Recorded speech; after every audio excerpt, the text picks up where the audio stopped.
major step as far as the bilateral defense agreement and cooperation between India and US has been taken. The two sides have signed a new 10-year defense framework agreement. They announced this deal in Kuala Lumpur. And as it did, US Secretary of War Pete Hegseth said the partnership between the two nations has never been stronger. Now, viewers, this is the first time that the two leaders actually met face-to-face, Rajnath Singh and Pete Hegseth. And when they did, they announced a framework that will reshape the security architecture of the region, send a strong message to China, and also further give a fillip to India's defense ecosystem, the indigenous defense ecosystem. The announcement came on the sidelines of the ASEAN Defense Ministers meeting, plus in Kuala Lumpur. And now this is extremely significant because there are a host of areas where this announcement, this partnership will actually be game-changing. And let's get you some of those aspects. First and foremost, long-term access to advanced defense technologies for India. Now, this will be crucial for our indigenous defense production and our modernization aspirations. It is also likely to potentially deepen the military interoperability that exists between India and US. It could enable seamless use of each other's facilities. It will also elevate India's role within the ASEAN security framework. And this is extremely important, viewers, because New Delhi will be and is a regional stabilizer. It will be the go-to partner for maritime cooperation for America, for South China Sea, for the larger Indo-Pacific. And here's the thing. The announcement came a day after Donald Trump and Xi Jinping met for trade talks, where China got a 10% tariff cut. But a day later, the Trump administration upped the security architecture in the region, where China is the single biggest threat, and India now its most pivotal piece. And as far as New Delhi is concerned, this comes a day after it got exemptions for the Chabahar port, extremely strategic for India because it connects New Delhi to Central Asia and further ahead. Now, Donald Trump is unpredictable, viewers. He's mercurial. But connect the dots here. And it seems that Washington is willing to meet New Delhi halfway, not at its terms anymore. And that is the single biggest change that has taken place in the last week.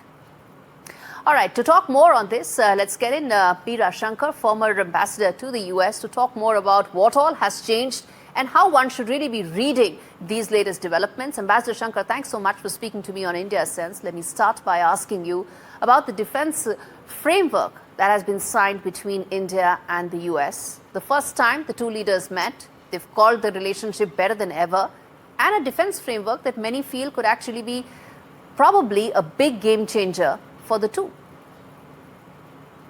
Well, the defense framework is like an agreement which doesn't look at specific details, but sets out the broad framework within which interaction will take place between the two countries. So, the military to military interaction, the interaction between defense officials, the interaction at the ministerial level, and 2+2, and then the kind of interaction between US agencies and Indian agencies, which would look at technology or development of technologies.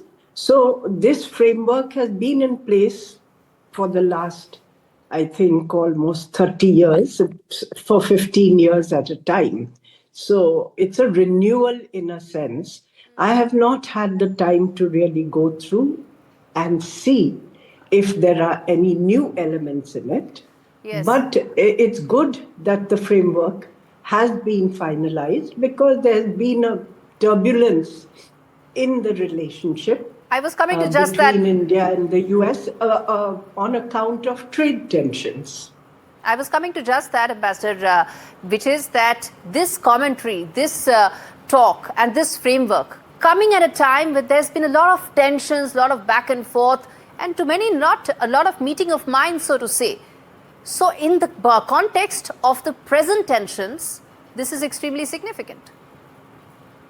Yes, it is, because it means that despite the trade tensions, both countries are prepared to pursue other aspects of their relationship while making efforts to resolve the trade tensions.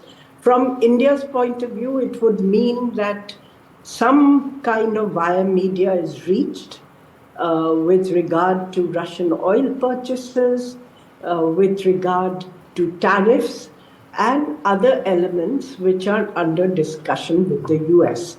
I think we would like some accommodation of Indian concerns, and that it should not be a one-way agreement, but should bring benefit to both sides. So those discussions are going on, and hopefully there have been some, slightly more optimistic statements on this from both sides. So perhaps some progress has been made, and I think we have to wait and watch.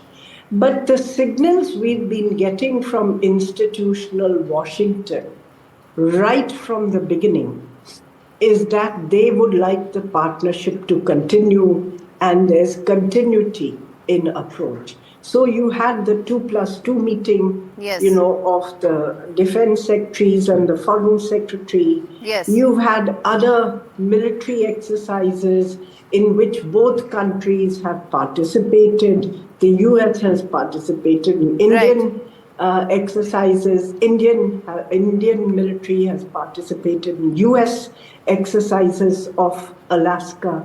So the signals that we were getting were that there is a desire to have continuity in the relationship, in other aspects of the relationship. All right. Now, the point is that for India, as I said, the kind of statements which were originating from Washington, they were pretty aggressive and not very accommodating.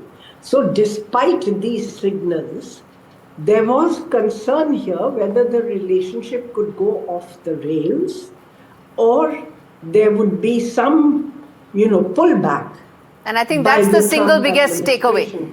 Yeah. And that's the signal we get from this, renewal of the Defense Framework Agreement. All right, Ambassador Shankar, thanks so much for speaking to us and really highlighting that the Trump administration is now ensuring that trade is not likely to dominate the entire relationship, which has so many aspects and so many strategic layers to it. Thanks much, Ambassador Shankar, for speaking to me on India Sense.